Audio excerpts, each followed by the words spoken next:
tá na área. Tem Flamengo e Internacional, ou melhor, Internacional e Flamengo já agora domingo pelo Brasileirão. E se vir com as reservas, melhor ainda pra gente. Se vir pra cima, a gente vai ter uma noção como vai ser quarta-feira. Tem o corte do Tá na Área, crédito de imagem ao Sport TV, link abaixo na descrição pra conferir, mas antes se inscreva no nosso canal, o ASR Fla, ative o sininho, chega dando aquele like, eu agradeço e bora lá conferir as últimas. Teremos nesse final de semana, aí envolve times que vimos essa semana. E a sequência da Libertadores é o mesmo jogo no Campeonato Brasileiro. Trilogia. Mas com um caráter totalmente diferente.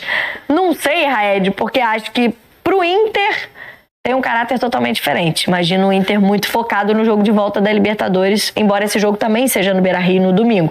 Acho que pro Flamengo é um pouco diferente pela prioridade que o próprio time colocou, o próprio clube colocou publicamente. O Brasileirão é a prioridade do Flamengo. Então, desses dois jogos no Beira-Rio, Felipe Luiz vai mandar força máxima pros dois. Como é que faz?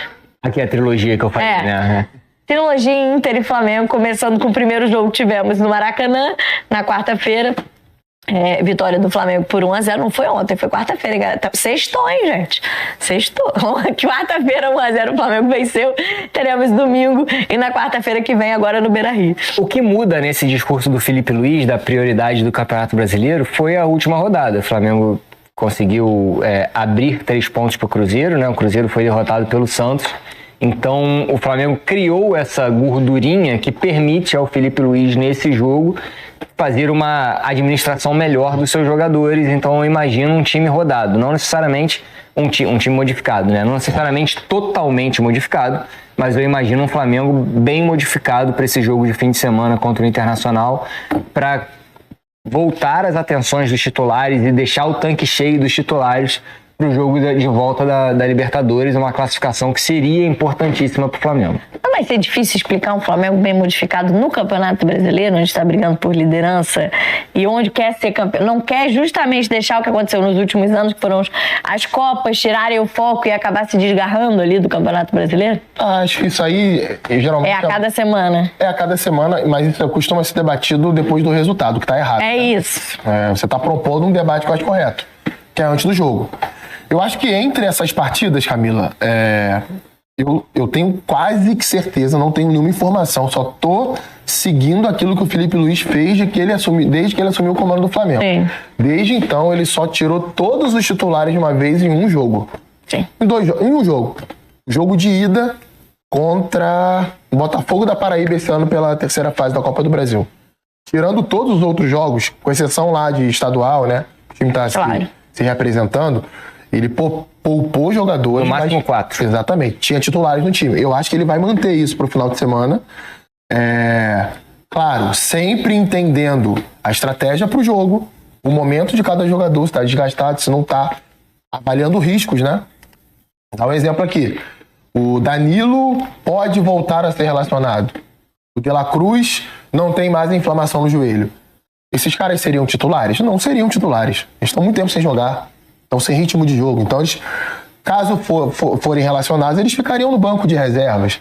O Arrascaeta vai jogar. O Arrascaeta tá voltando, né? O Pedro vai jogar. Provavelmente. O Saul pode jogar. O Luiz Araújo, o Cebolinha. O Luiz Araújo, por exemplo, tinha ficado de fora 2 jogos seguidos anteriormente. O Bruno Henrique também. Para controle de carga. Por que não, eles não possam jogar nessa partida? Até porque a gente não sabe se eles serão titulares no jogo de quarta-feira. Então, sim, acho que a gente não vai ver um Flamengo inteiramente reserva, não. Modificado, sim, porque é uma coisa que acaba sendo inerente ao calendário de jogos. Mas totalmente modificado, totalmente reserva, acredito que não.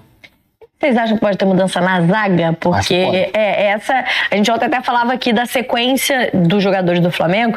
Os dois Léos, né? O Léo Ortiz e o Léo Pereira são jogadores que têm uma sequência maior. O Danilo, como o Coutinho lembrou, é um jogador que está voltando a ser opção. Não sei se começaria jogando. Tem o Cleiton, que seria uma outra opção para a zaga do Flamengo, e o João Vitor. O Iago também foi liberado da seleção sub-20, né? Tinha pedido, o Flamengo pediu a liberação do jogador da Mas eu acho que é para treinar junto com o elenco para a final do Interclube sub-20 contra o os jogos da Seleção Brasileira Sub-20 já até aconteceram, né? O Brasil já venceu os 2 jogos contra o Paraguai, mas assim, ele pediu para permanecer aqui com o elenco.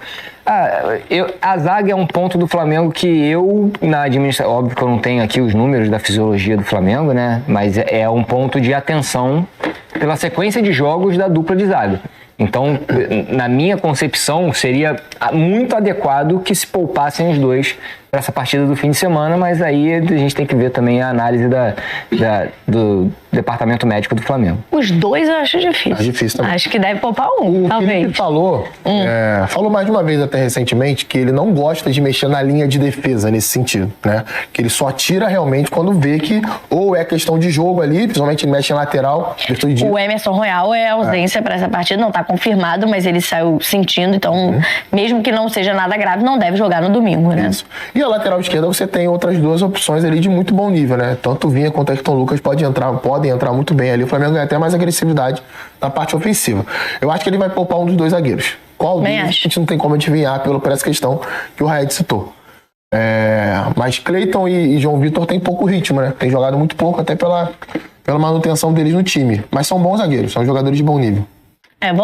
Saberemos a escalação basicamente no domingo, porque o Felipe Luiz, inclusive, como a gente já sabe, só decide a escalação na pré-eleição, né? Na conversa, no vídeo e no dia da partida que ele vai pensar nesse time contra o Internacional no domingo pelo Brasileirão, porque tem o confronto da quarta-feira que vem, jogo de volta também no Beira-Rio, na Libertadores. E aí quem tá de volta foi a ausência no primeiro jogo no Maracanã, é o Arrascaeta, e hoje ele concedeu entrevista coletiva, falou um pouquinho sobre esse momento do Flamengo, inclusive sobre as polêmicas que ele falou sobre o futebol da internet, as polêmicas que vêm de fora para dentro do clube.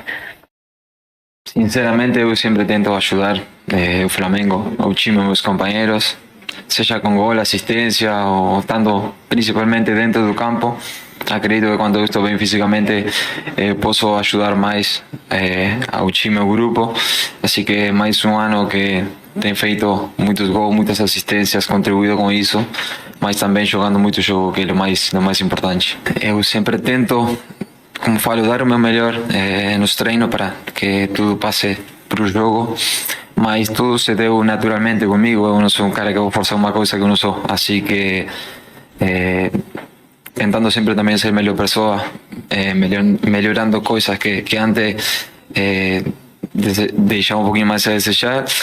E depois acho que meu talento, minha característica foi todo o fruto que eu colhi esses anos aqui no Flamengo. Então, como falo, eu fico feliz por tudo o que eu tenho conquistado aqui, mas até que eu não encerre a minha passagem pelo Flamengo, nada basta para eu ficar tranquilo e não correr atrás de outras coisas importantes. E esse ano a gente ainda tem muitos jogos decisivos e, se Deus quiser, taças por levantar, que a gente está trabalhando muito firme para isso. Se a gente vai enfrentar, como já foi, é um time que não cede muitos espaços, um treinador que é muito inteligente, que por más que a veces las equipes no pasan por grandes momentos, tem jogadores que são cruciais em jogos decisivos. Então, Libertadores mais difícil ainda, fazer placar que seja pouco mais elástico. Acredito que a gente com 1-0 vai para lá com uma vantagem boa, mas a gente não vai pensando nesse gol, sino chegar lá para ganhar o jogo. Acho que é o mais importante, mas antes disso também temos um compromisso muito importante que é pelo Brasileirão, para a gente continuar na parte de cima, e o time deles também precisa pontuar em casa, assim que acredito que seja um jogo também bastante pegado.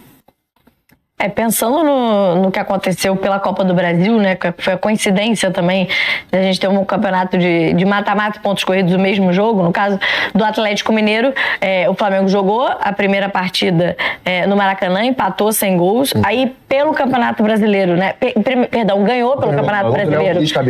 No finalzinho da partida, o Atlético competiu no finalzinho, o Flamengo venceu o jogo no Campeonato Brasileiro, aí no Maracanã empata sem gols e acaba conseguindo, perde por 1-0 pro Galo fora. e vence por 1-0 com gol no primeiro tempo. É A partida de muito jogo, volta nos pênaltis. Eu tô lembrando e me corrigindo. Vence o primeiro jogo, depois perde o primeiro jogo, vence o segundo nos pênaltis, o Atlético se classifica para a Copa do Brasil. Nesse caso, o Inter jogou no meio do caminho, né? Já teve a vitória no Maracanã e aí venceu em casa o primeiro jogo, joga por empate no Beira-Rio. Pro Inter, é uma situação do Campeonato Brasileiro talvez servir como motivação também pro jogo da Libertadores. O desempenho do Inter nessa partida vai dizer muito do ambiente do time pro jogo de volta da Libertadores, né? Vai.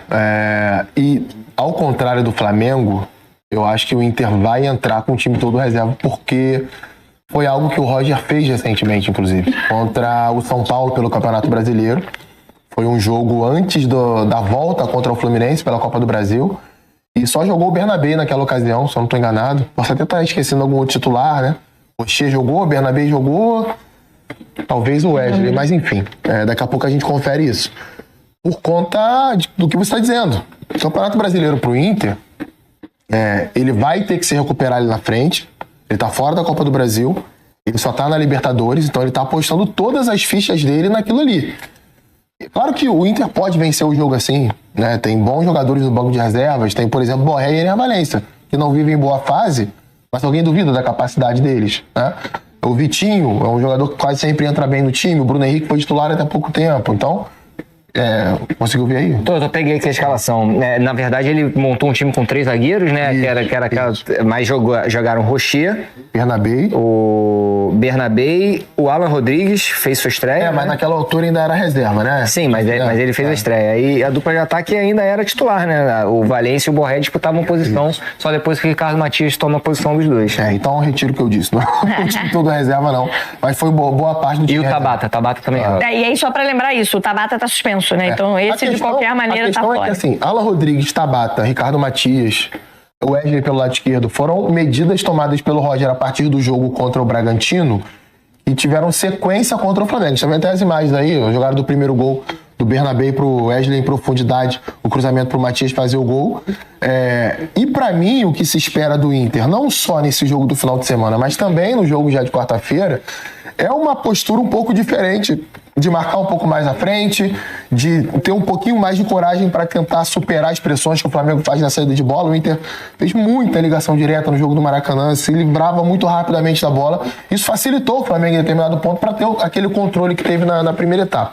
O segundo tempo no Maracanã é um grande indicativo para o Inter que dá para fazer um jogo mais parelho com o Flamengo, dá para ser mais agressivo contra o Flamengo e criar problemas, por mais que o Inter não tenha produzido tantas oportunidades assim como o Flamengo no jogo. Vamos ver como será o contexto nesse Inter e Flamengo pelo Brasileirão primeiro nesse domingo, ainda que no mesmo local da partida do meio da semana da Libertadores será no Beira-Rio. Só o provável time do Internacional bem modificado, com poucos titulares: Rocher, Alan Benítez, Vitão, Cleiton Sampaio e Vitor Gabriel. Vitão tá voltando agora, né? Tem poucos jogos, acabou de voltar ao time, então deve ser mantido ainda um titular aí para essa partida. Richard, Bruno Henrique, Alan Rodrigues, Romero e Vitinho, Borré na frente. Um provável Inter aí para esse confronto contra o Flamengo. Bom, o vídeo é isso aí. E trilogia, uma série de 3, como você quiser. A verdade é que o Flamengo vai jogar 3 vezes, já fez a primeira, a segunda agora pelo Brasileirão. Se vir com reserva, como eu já tenho falado, ele vai ser bom, porque a gente vai manter a ponta, vamos vencer, a gente vai vir com tudo e mantendo a pressão sempre lá em cima. Aqui é Flamengo. E na quarta-feira, confirmar a classificação para as quartas de finais e ponto. Isso é o que importa. Mas é isso aí o vídeo. Se gostou, se inscreva no canal, ative o sininho, chega dando aquele like, compartilha, comenta. Tamo junto, até a próxima. Saudações rubro-negra.